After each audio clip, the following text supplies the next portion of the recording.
ఈరోజు నేను మీకు దోస పిండి ఎలా చేయాలో చూపించబోతున్నాను. యాక్చువల్‌గా మన ఛానల్‌లో చాలా దోస రెసిపీస్ వీడియోలు పోస్ట్ చేసాం. అప్పుడు చాలామంది అడిగారు నన్ను, మీరు షేర్ చేసే దోస వచ్చి చాలా క్రిస్పీగా, రోస్ట్‌గా వస్తుంది. సో, ఆ దోస పిండి రెసిపీ షేర్ చేస్తే మేము ట్రై చేస్తామని చాలాసార్లు అడిగారు.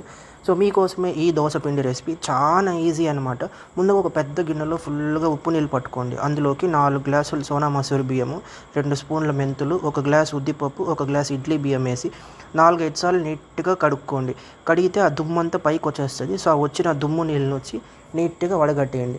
వడగట్టేసిన తర్వాత మళ్ళీ బియ్యం మొత్తం మునిగేంత వరకు ఉప్పు నీళ్ళు పట్టి మూత పెట్టి ఒక 6 అవర్స్ పక్కన పెట్టేయండి. అప్పుడే రైస్ వచ్చి బాగా నానుతుంది. ఇప్పుడు 6 అవర్స్ తర్వాత మూత తీసి మళ్ళీ ఇంకొక 2-3 సార్లు మంచినీళ్ళతో బాగా వాష్ చేసుకోండి. ఈసారి వాష్ చేసిన తర్వాత ఈ విధంగా ఒక మిక్సర్ జార్లోకి బియ్యం వచ్చి నీళ్లు వడగట్టేసి సగం మిక్సీ నిండేంత వరకు బియ్యం వేసుకోండి. ఆ తర్వాత 1/2 గ్లాస్ నీళ్ళు యాడ్ చేసి మెత్తటి పేస్ట్ లాగా పిండి కొట్టి పక్కన ఒక గిన్నెలో పోసి పెట్టుకోండి. ఇదే విధంగా మిగతా రైస్ను కూడా మిక్సీలోకి వేసి మెత్తటి పేస్ట్ లాగా పిండి కొట్టి ఈ గిన్నెలో పోసి పెట్టుకోండి. ఇప్పుడు ఈ గిన్నెను మూత మూసేసి ఒక రాత్రి అంతా అలాగే వదిలేయండి. నెక్స్ట్ డే మార్నింగ్ మూత తీసి చూసారంటే పిండి బాగా పులిచిపోయి ఉంటుంది అండ్ కొంచెం పొంగి కూడా ఉంటుంది. ఇప్పుడు మీకు కావాల్సినంత పిండిని ఒక గిన్నెలోకి యాడ్ చేసుకోండి.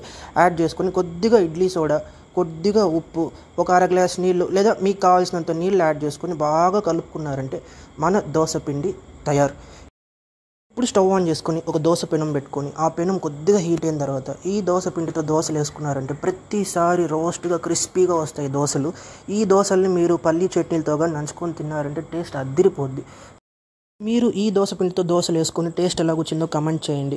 టేస్ట్ బాగున్నట్లయితే మన వీడియోని లైక్ చేయండి. అలాగే మీ ఫ్రెండ్స్ అండ్ ఫ్యామిలీతో షేర్ చేయండి. అలాగే మన ఛానల్ని ఫాలో చేసుకోండి.